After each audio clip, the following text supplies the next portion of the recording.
7 years after a hiker vanished on the way to Mount LeConte, a strange signal wakes up near Alum Cave. Not a park repeater, not hiker chat, a cold, data-like chirp every few minutes coming from a narrow crack in a wall. Rangers go down and pull a sealed tin. Inside, a folded map with pin marks off trail, a dead point-and-shoot camera, and a corroded FRS radio. The photos show a fake cairn, a slick slab, and a rock window shaped like an eye. What was that signal? Who left the tin, and why here? Stay to the end for the 3 rules that could save you on this ridge. Evan Carter is 29. He works weekdays at a small design firm in Knoxville. He hikes on weekends to clear his head. He likes marked trails, early starts, and hot coffee in a thermos. On a Saturday in late summer, he drives to Alum Cave trailhead. He parks before sunrise. The lot is quiet. A few headlamps move like slow stars between cars. He signs the trail register. His handwriting is neat. He writes LeConte via Alum and the time. He adds his plate number. He notes day hike. He draws a small check beside solo. He checks the forecast one more time. Storms may build after 3. Morning looks fine. The air is cool and clean. He pulls on a light blue rain shell and a gray cap. He locks his car and steps onto the trail. His gear is simple. A small day pack with water, snacks, and a paper map in a zip bag. A compact FRS radio clipped inside the strap. A whistle on a lanyard. A light first aid kit. A small headlamp. A phone with a half-charge battery. He wears trail runners he has used all summer. The first mile runs beside Alum Cave Creek. The water sounds steady and low. Roots cross the tread like ropes. He moves around them and keeps a firm pace. He passes a family taking photos on a footbridge. He nods and keeps going. He reaches Arch Rock. The stone curves over the stairs like a giant rib.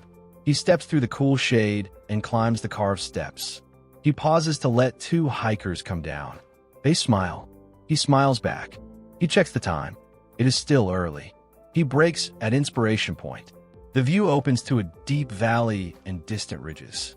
Clouds sit high and thin. He takes a photo and texts it to his sister, Rachel. Made it to Ins PT pushing on. She replies with a thumbs up and a shoe emoji. He drinks water and eats half a bar. He looks at the map without unfolding it. He knows this route. He leaves the lookout and heads toward the bluffs. The tread narrows and tilts. Cables line short, exposed sections. He takes each step with care. The blue shell flutters in light wind. He tucks his cap tighter and keeps going. A couple coming up from below sees him near Arch Rock around noon. They notice the gray cap and the blue shell. They remember his calm pace. They step aside to let him pass. He thanks them and moves on. They do not see him again. Past noon, the day warms. Wind rises along the wall. The trail cuts through pockets of shade and light. He keeps his rhythm. He checks his radio once. It stays silent. He switches it off to save battery. He keeps the whistle under his shirt. The forecast sits in the back of his mind. Storms after 3. He plans to be at the lodge turn by then. He plans to descend before dark. He has done harder days. He trusts the weather window. At some point after the bluffs, there are no more confirmed sightings. No one recalls his cap. No one recalls his shell. No one shares a photo with him in the background. The line of his day goes thin. Evening comes. Cars leave the lot in a slow stream. Headlights sweep the trees. Evan's car does not move.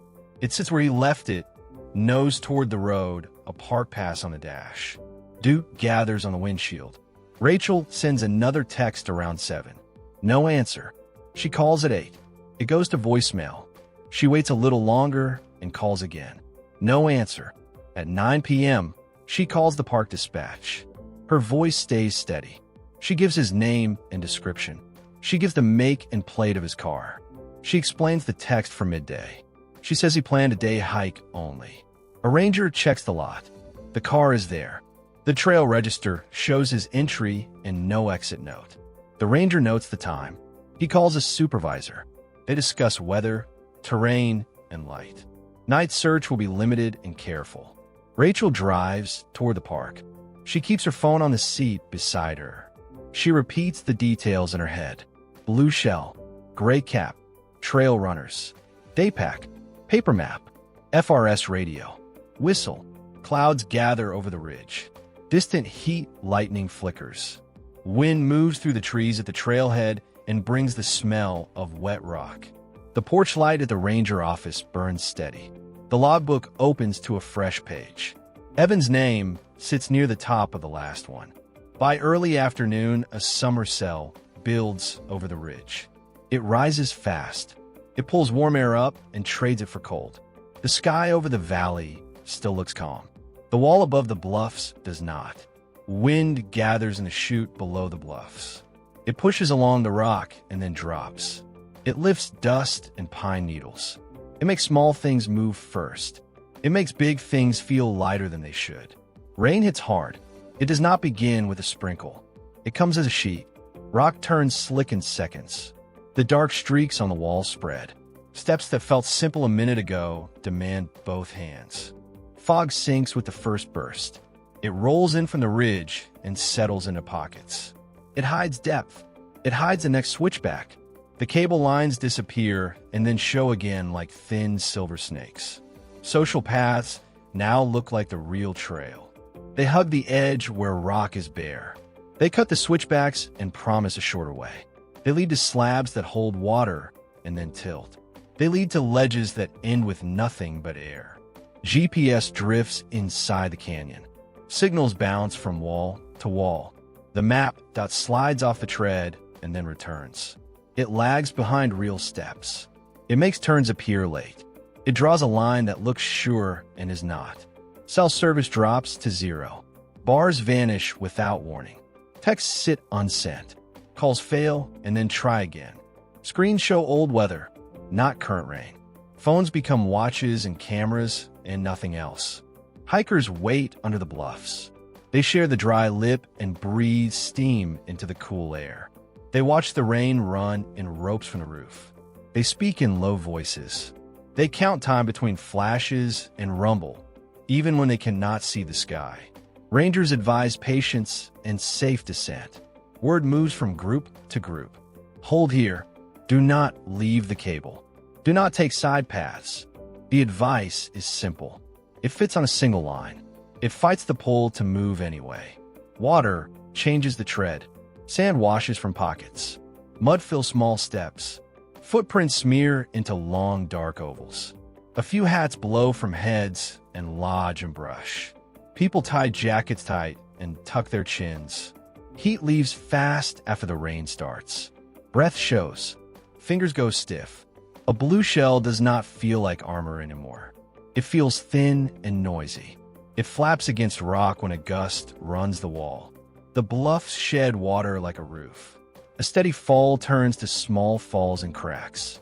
The sound makes the space feel crowded. You feel it in your chest. You feel small and very near the stone. On the main tread, crews talk about turning times. They point at watches. They choose simple rules. If the rain holds another 30 minutes, drop. If the fog stays this thick, drop. No views above are worth a bad step below. A few hikers try to move between groups. They think they see the next cut in the trail. They step off the safe line and onto a pale slab. The slab looks dry under the gray light. It is not. It holds a skin of water as thin as glass. Evan does not check in. His last message is still the noon photo from Inspiration Point. His that does not update. His radio stays quiet. His whistle stays quiet. His plan to beat the storm now sits inside the storm. By late day, the rain slows.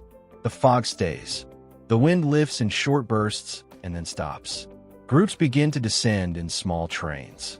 People count steps. People lean into the wall at the narrow parts. People learn the trail again as if it were new. Night will come early under cloud. The lot will glow in headlight cones and wet pavement. The register will still show his neat entry and no exit note. The ridge will hold the day's heat and then let it go. The map on a phone will show a clean line. The ground will not. At dawn, a command post goes up at the Alum Cave trailhead. A canopy, 2 tables, radios, and a whiteboard. Rangers tape maps to a plywood sheet. They mark the point last seen near Arch Rock and the noon text from Inspiration Point. They draw a clean line between them and then widen the zone. Teams sign in. Each group gets a section, a call sign, and a return time. A safety lead runs through simple rules. Stay on line. Mind edges, call any sign. A medic kit sits open on the tailgate. Coffee steams in paper cups. The air holds last night's rain. Handlers bring K9S out early while the ground is cool. A ranger pulls a scent article from Evan's car. They swab the headrest and bag a strap from his day pack. The dogs catch the scent at the register and move up the trail with steady tails. The handlers call out turns and pauses. The line behind them slows to give space. The first push reaches Inspiration Point by mid-morning. The view is milk. Fog still hangs in the folds. Teams spread along the rail and scan the brush below. They check under ledges for bright fabric. They call and listen. The K9S loop and return to the tread. No pull-up slope. No pull-down slope. The handlers note it and keep moving. Past the bluffs, crews probe side pullouts. They look for campsites that do not belong. They check fire rings. They look for fresh scuff and soft dirt. Runoff has wiped the sandy pockets clean. Where the tread holds grit, it lies in smooth fans with no edges. A helicopter lifts when clouds lift. It runs a slow pattern along the wall.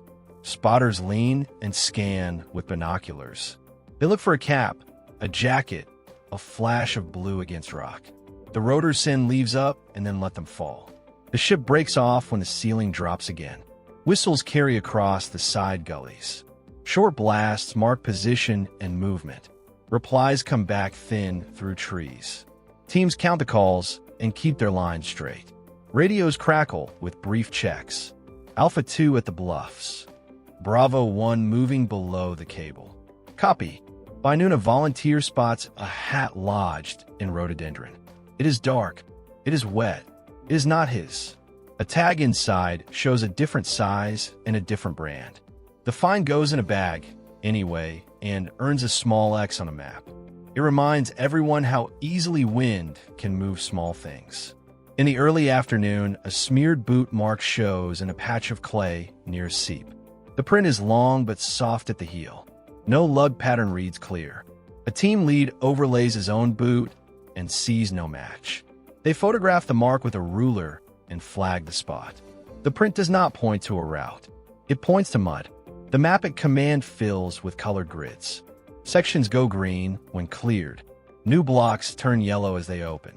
A ring of red sits around the bluffs and the manways that lure off trail. Probabilities go on the whiteboard in dry numbers. Most likely on trail. Next most likely near trail. Least likely far off trail. The storm makes all three feel the same. By late day, the K9S tire and rest in shade.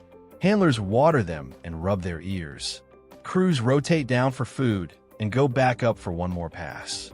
A ranger checks the register again, as if an exit note might appear. The line beside Evan's name stays alone. Light fades under cloud. Teams call last positions and step down in pairs. The helicopter cannot lift again. The radios go to check-ins only. The board shows more green than morning, but the center stays blank. Day 1 ends with no trace. Day 2 repeats the plan with tighter spirals and slower feet. The weather plays fair and then turns. The helo flies 2 short legs and finds nothing. A second hat appears and fails the tag test. A second print smears and fails the pattern test. By sunset, more grids go green.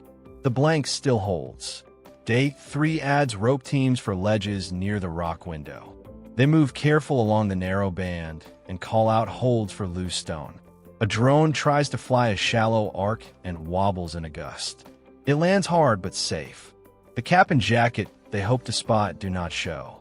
Day 3 ends like the others. The board is almost full. The story is not. The trailhead grows quiet as radios click off and pens stop moving. The ridge keeps its fog. The parking lot lights paint wet pavement. Evan's car does not move. Reports arrive from all over the park. A man on Boulevard Trail thinks he saw a blue jacket. A couple on Rainbow Falls remembers a gray cap. A runner near Newfound Gap says a solo hiker asked about weather. Rangers log each call. They ask for times, photos, and small details. None fit. The jacket is a different shade of blue. The cap has a logo Evan does not wear. The runner's time stamp lands when Evan was already past the bluffs. Each tip closes with a note, not consistent. A rumor rises fast. He took the Trillium Gap cutoff to avoid crowds. It sounds neat. It gives a story shape. Rangers test it. They pull parking lot camera clips from Trillium Gap. They pull time-lapse images near Grotto Falls. They call the llama wrangler for the LeConte supply string. No image shows Evan. No crew recalls him at the junction. The rumor fades. A second rumor spreads online. He camped with strangers off-trail. It comes with secondhand quotes and a grainy photo of a campfire. Rangers hike to the reported site. They find a group. The hikers are from Ohio. They kept to a legal backcountry site. They kept a permit. They do not know Evan. The photo is theirs but from 2 nights earlier. That rumor dies too. Afternoon storms reset searches. Every day at 2 or 3, the ridge grows dark. Wind lifts. The wall starts to run again. Crews step back from edges. K9s rest. Helicopter time shrinks to short windows. Fresh prints vanish under new water. Thin clues smear into mud. The bluffs shed water like a roof. Lines of drip become small falls. The sound fills the chute and mass calls. The cable grows slick. People flatten palms against the rock. Teams slow to keep safety first. Progress turns into circles that end where they started. Side manways lure hikers toward ledges. They look like shortcuts. They look clean and easy under fog. They are not. They end in blind corners with air below. Rangers flag the worst starts with bright tape. They brief volunteers. Do not follow footprints on pale slabs. Do not push past brush that looks braided by use. Tips keep coming. A day pack turns up at Laurel Falls. It is not his. A gray cap lies in a truck bed at the lodge lot. It belongs to a worker. A receipt from a Gatlinburg store shows a blue shell, but the time is 2 days after the last sighting. Staff at the LeConte Lodge check guest logs. No Evan Carter. No walk-up with his description. Phone companies provide tower pings. The last activity sits near the Alum Creek corridor around noon. No later hits. The FRS radio leaves no trail. It was off or out of range when it mattered most. Day 8 brings a clean sweep of pullouts along the Newfound Gap Road. Crews check ditches and culverts after a hard rain. They find bottles, maps, and an old hiking pole worn smooth by years. None tie to Evan. Day 9 uses rope on 3 narrow bands near the rock window area. Teams move slow. They keep 3 points of contact and talk each step. Loose stone rolls like marbles and drops out of sight. Nothing catches the eye. Nothing shouts this place. Day 11 shifts to data. A planner overlays wind records on the hour of the storm. He models likely drift for a hat or paper map. The ellipses still sit under the wall and along 2 short chutes. Those areas are already cleared twice. Day 13, the whiteboard is mostly green. The red band near the bluffs remains. It is not safe to scour beyond what rope allows. A ranger writes a single line at the bottom. No confirmed sign. 2 weeks after the call, command scales back. Daily grids end. Targeted checks day. Trail crews carry flyers in their packs. The family gets a careful briefing. The park issues a short release. The case moves to cold status. The file stays on a shelf within reach. The map with colored grids rolls into a tube. The tape flags come down. The bluffs go quiet again. The storm season keeps its clock. 7 years pass. A local cave mapping group plans a fall pass through the Alum Cave corridor. Fall works best for them. Water drops. Airflow reads cleaner. Crowds thin. Rock stays dry longer in the day. They do their homework first. They pull old CCC notes from a park archive. The pencil field sheets show side cracks and short at its cut during trail work. A retired ranger adds margin lines about bad air and false floors. Mine are maps from a 1930s mark voids with small XS and short arrows. The group travels light. Helmets, short ropes, a few anchors, and a tape for widths. They pack flags for marking and a cheap SDR scanner with a whip antenna. The scanner is a hobby tool. It costs less than a tank of gas. It is good enough for quick checks. They hike in on a clear morning. Air sits cool in the trees and warms where the sun hits open rock. The bluffs throw shadows that move like slow doors across the trail. The group works in pairs. One reads rock and airflow. One watches the meter on the scanner. Near Alum Cave, the scanner chirps. It is a sharp digital peep that cuts through static. It comes, then silence, then comes again. They stop and hold position. The tone repeats every few minutes. It does not shape into words. It does not carry voice at all. It sounds like data. They try small moves. 5 steps left. 5 steps right. The signal falls off on the left. It rises on the right flank of the bluffs. They pace a short arc and watch the S-meter climb a notch, then drop. They tilt the whip. They note that the peak lines up with a narrow seam in the wall. They keep it methodical. One person calls the timestamp. One records GPS. One writes signal strength. They take a phone photo of the rock each time the meter peaks. They do not enter any crack. The rules are simple. Light touch. No risks without rope, no hero moves. A second antenna comes out of the side pocket. It is a small directional with a short boom. They switch connectors and rescan. The reading jumps a little. The peak tightens. They sweep the beam and mark the angle with a compass. They repeat from a second stance 10 yards away. The lines cross near the same seam. Cold air breathes from the fissure. It smells dry and old. A tissue on a clip flutters toward the opening. A palm near the rock feels the draft. The seam is slender at the lip and falls into shadow at once. Dust on the edge looks untouched. The floor below cannot be seen. They add airflow notes to the page. They add a line about the chirp interval. They write the carrier number from the screen and circle it. None of them recognize the exact value from hiker or park lists in their heads. They do not guess in the field. They write unknown, data like. They finish the pass and step back into sun. The meter drops as they leave the wall. The tone fades to static. They stop scanning and stow the antenna and whip. They talk about the seam and the draft and the strange pulse. Then they leave it there. They hike out in quiet. At home, they pull their notes together. They enter time, position, and strength into a single sheet. They pin 2 photos of the seam beside the numbers. They include the compass bearings from the beam sweeps. They add a clean map with a small X and an arrow. No theories, no drama. A short, careful report is ready. They return 2 days later in clear weather. They keep the team small. 3 people, light packs, 1 scanner, 1 small directional antenna, 1 whip. They agree on a simple plan. Run foxhunt arcs. Log every move. They start 50 yards left of the bluffs. The scanner stays on the whip to get a broad read. The tone is faint here. It blips and then dies. They take 10 slow steps at a time and sweep the antenna across the wall. The meter lifts a little when they face right. They mark a chalk dot on a flat stone. They draw an arrow toward the strongest bearing. They walk a short arc and do it again.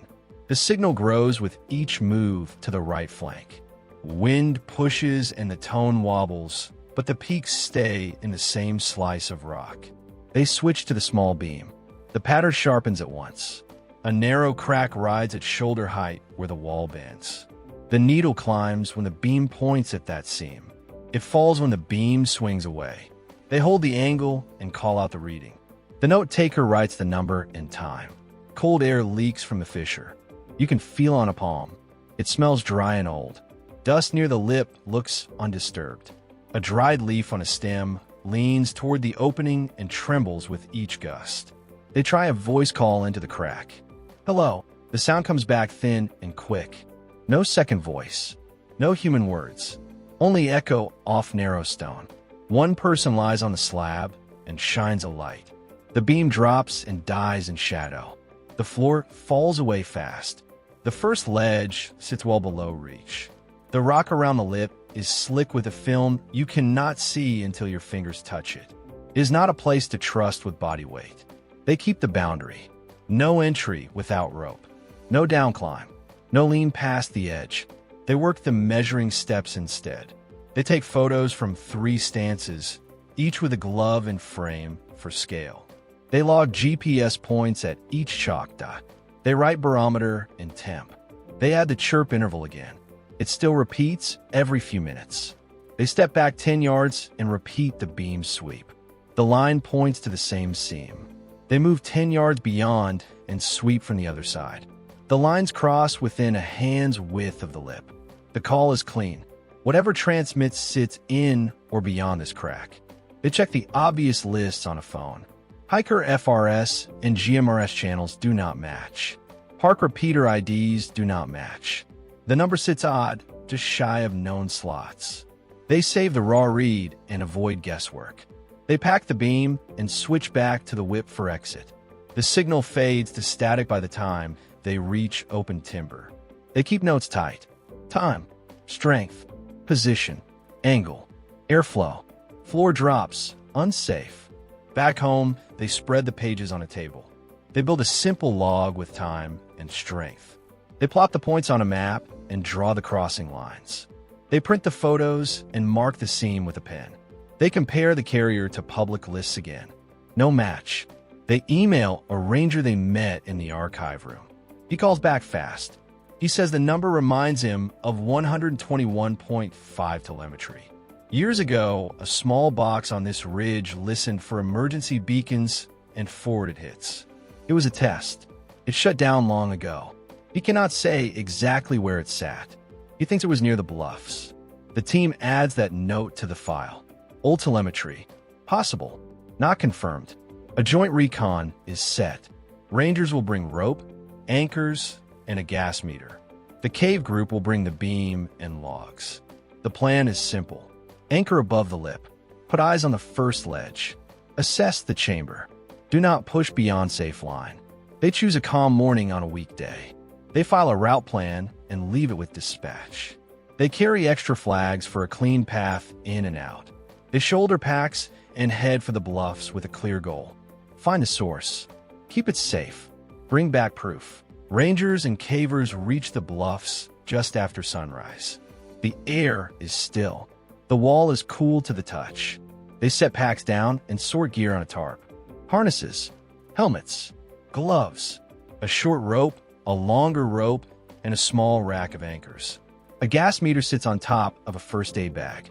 They walk the line they flagged last time and stop at the seam. The crack looks the same. Dust on the lip. A faint draft out. One ranger brushes grit from a small flat and drills a shallow hole.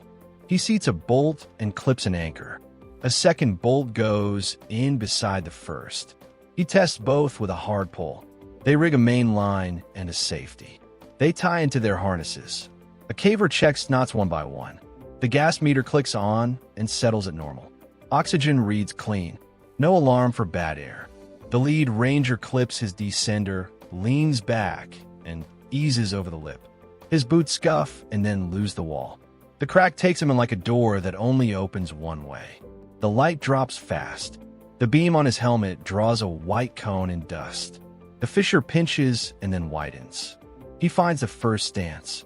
It is a wedge you can stand on with 1 foot and a knee. He calls up a short word. The line pays out smooth. A caver follows him down. The third team member stays at the top as the edge guard.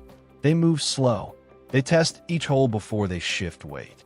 The rock is firm here. The skin of slick on the lip gives way to rough grain inside. The crack bends left. They round a corner and see a small chamber open in front of them. It is not big. It is not deep. It is the kind of room water made and then forgot. The floor is uneven and mostly dry. A narrow drip line cuts one side. The rest sits under a shelf that runs like a ledge halfway up the wall. The shelf is dusted with fine grit. Nothing looks disturbed. They sweep the beam across the ledge. A low stack of stones sits near the back. It is neat and flat. A tin box rests under the stones. It is old. The paint has gone to a dull gray. The corners show rust, but no holes. The lid sits tight. A small line of scratches runs across the top. They photograph the scene first. Wide shot, mid shot, close shot with a scale card. They mark the time and the angle. They check the gas again. Still normal. The ranger climbs to the shelf, stays clipped, and tests the stones with his hand. They move as a set. He lifts them and sets them in a row. He slides the tin forward. The lid creaks when he shifts it. The seam holds. The latch is stiff but intact. He works it side to side and it lets go. He lifts the lid. The inside is dry. The smell is clean metal and old paper. A folded paper map lies on top. It sits in a clear bag that has yellowed. A compact FRS radio lies beside it. Face up, a small whistle sits under the radio. A point-and-shoot camera rests at the bottom with its strap wound around it. They do not touch anything bare. Gloves stay on. They take more photos. They note the positions. They bag each item in its own pouch. The radio comes out first. The battery door is swollen and stuck. Corrosion shows at the seam. They do not force it. They mark battery corroded and drop it into a bag with a desiccant pack. The camera comes out next. It is an older model with a tiny screen. The body is dry. No watermarks sit under the seams. The power button does nothing. The battery is likely dead. They bag it. They will pull the card later in a clean room. They lift the map last. The plastic sleeve has done its job. The paper inside looks whole. Ink lines cross the official trail in thin pen.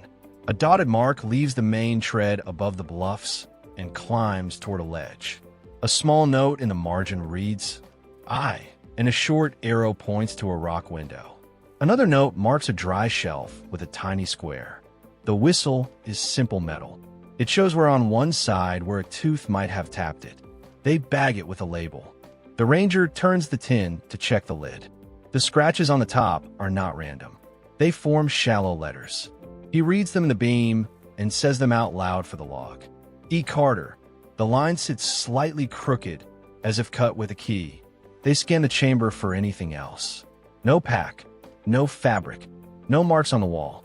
The dust on the floor holds only their prints and the rope's path.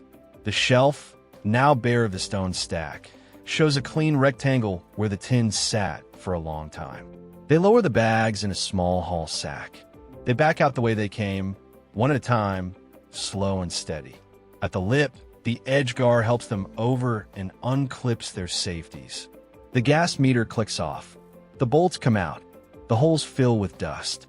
On the tarp, they lay the bags in order. Map, radio, whistle, camera, tin. They write each tag twice. They enter the GPS of the chamber. They sketch the ledge and the drip line. They draw the stone stack. The hill is quiet when they shoulder packs. The bluffs hold their shade. The wind moves through the trees above like distant surf. They walk the flags back to the trail and pull them as they pass. At the truck, they call the office and read a simple line. Tin recovered. Name on lid. Items dry.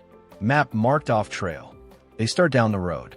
The story has a new center now, and it fits in the palm of a hand. In the lab, techs open the camera bag. The body is dry. The seams look clean. They pop the battery and leave the bay open. They slide the SD card into a reader with a write blocker. A folder tree appears on the screen. Thumbnails load in order. The file numbers rise without gaps. No GPS data sits in the files. The camera clock time is present, but it could drift. They note that and keep going. The first set shows inspiration point. The view is wide and bright. The valley looks clear. The ridge lines stack in blue bands. Evan's gray cap brim appears at the bottom edge in one frame like an accident. The timestamps cluster around late morning. The next frames turn soft. Cloud moves in. Fog wraps the stone. The contrast drops. You can see water beads on the lens edge in one shot. The bluffs appear as dark plains with a white veil over them. These are early afternoon frames. Then a frame shows a small cairn on a pale side slab.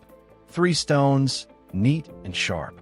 It sits where a faint path leaves the main tread and angles up. The slab looks clean and simple under flat light. In low fog, it could pass for trail. The cairn is not tall, but it is precise. Someone placed it to suggest a line. They scroll. The camera angle drops to boot height. The slab fills the frame. Water sheets across it in a thin skin. A boot toe appears in one corner, wet and dark. A cable does not appear in any of these shots. That helps place them off the main line. Another frame shows a narrow band of ledge. The edge is crisp. Beyond is only white. The fog hides depth. Brush leans toward the drop as if pulled by wind. A rhododendron branch bends and holds a bead of rain at the tip. The last clear frame shows a rock window that looks like an eye. The oval cuts through fins of stone. You can see a slice of fog through the opening. The shape is exact enough to act as a landmark. The shot is centered and level, as if he held still for it. A ranger leans over the tech's shoulder. He knows that window. He has seen it in off-trail briefings. It sits beyond a false manway above the bluffs, on a ledge system not meant for travel. It lures hikers who want a view with no crowd. It gives them a short thrill and then pins them on thin ground.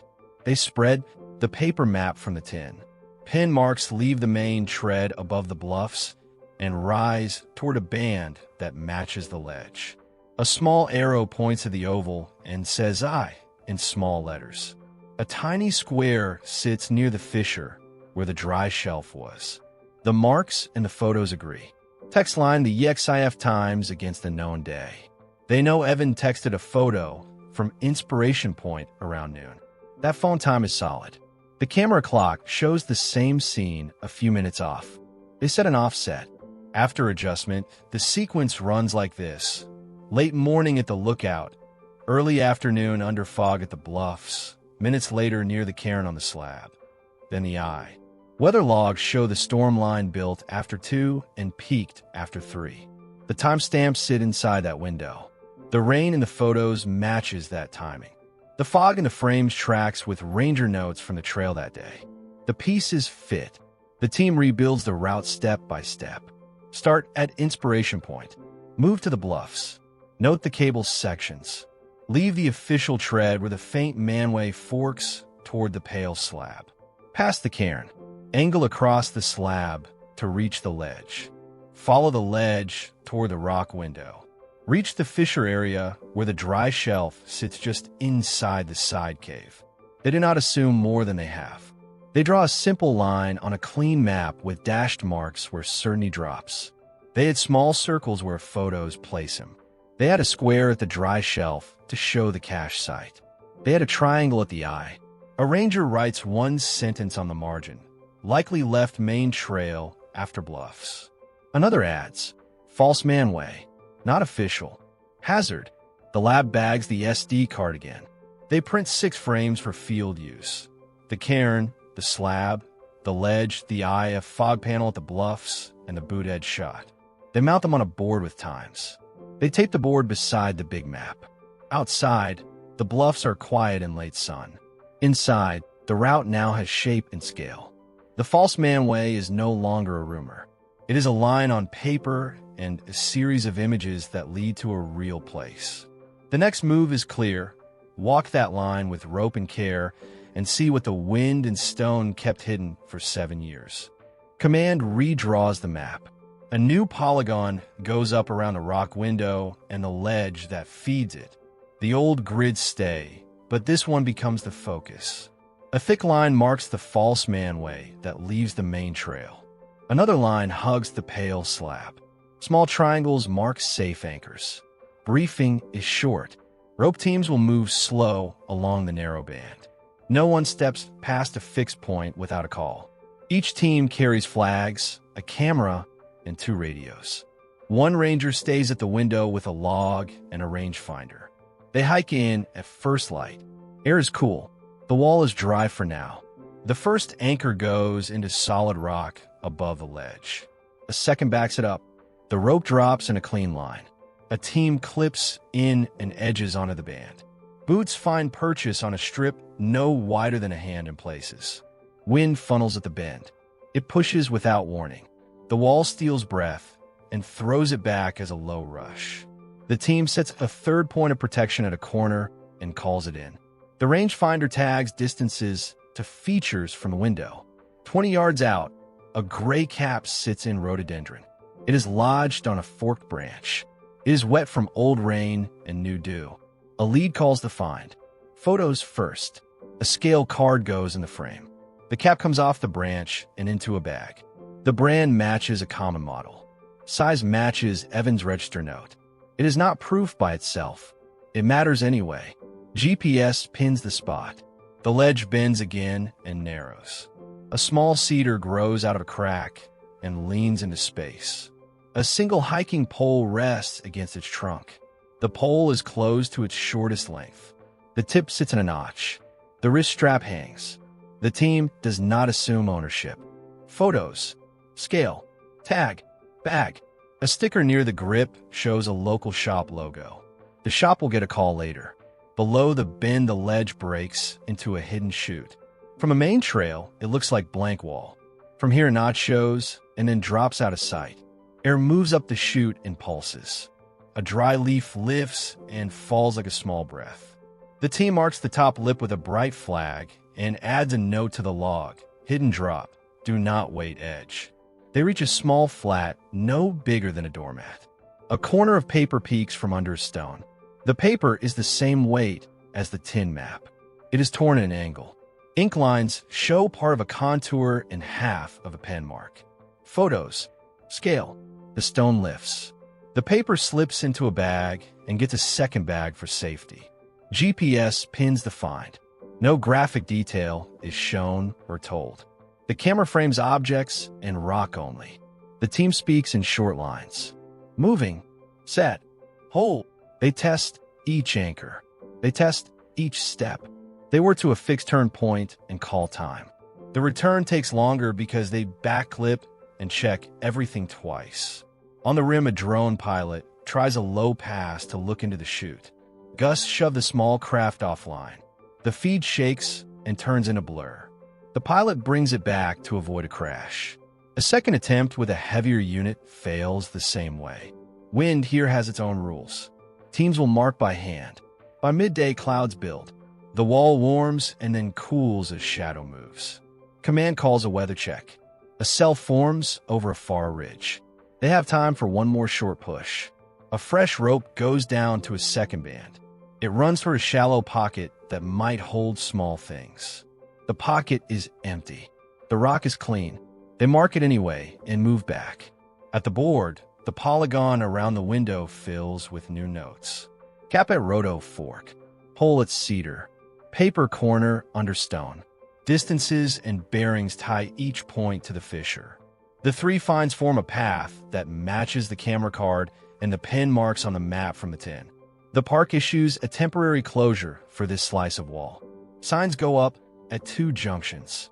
A ranger posts a notice at the trailhead. Area closed for safety and investigation.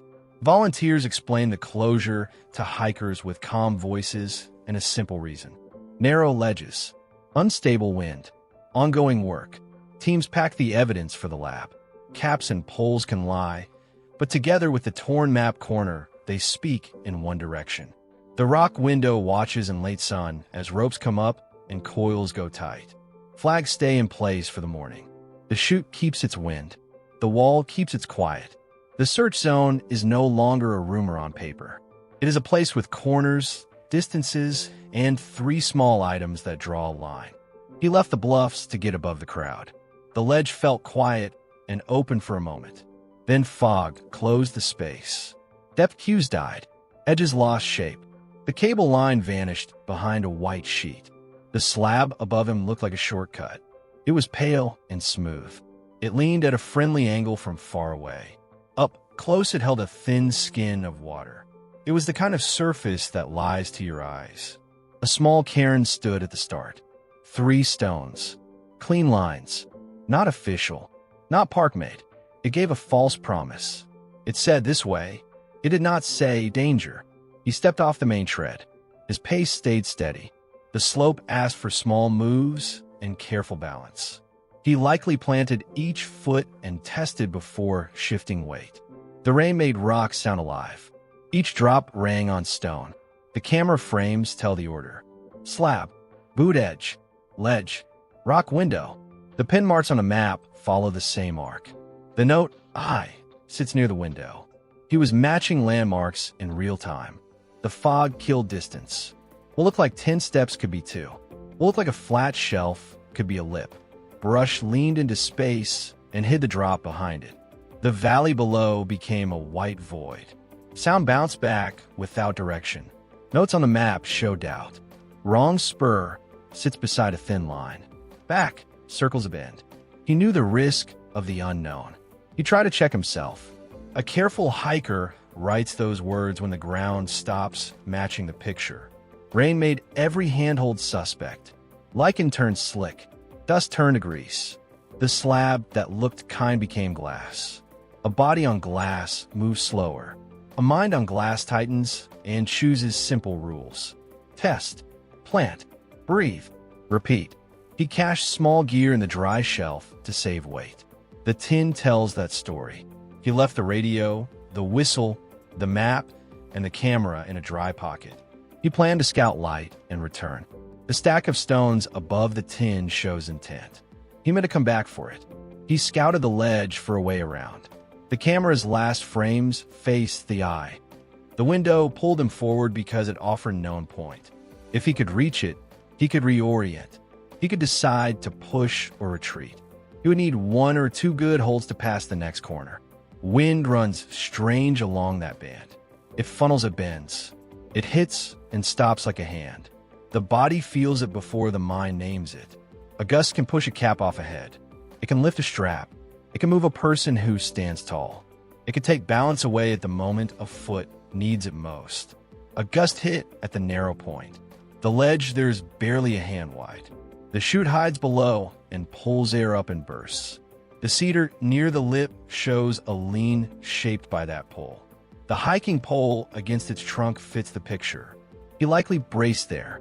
He likely paused to wait for a lull. After that, the record stays quiet.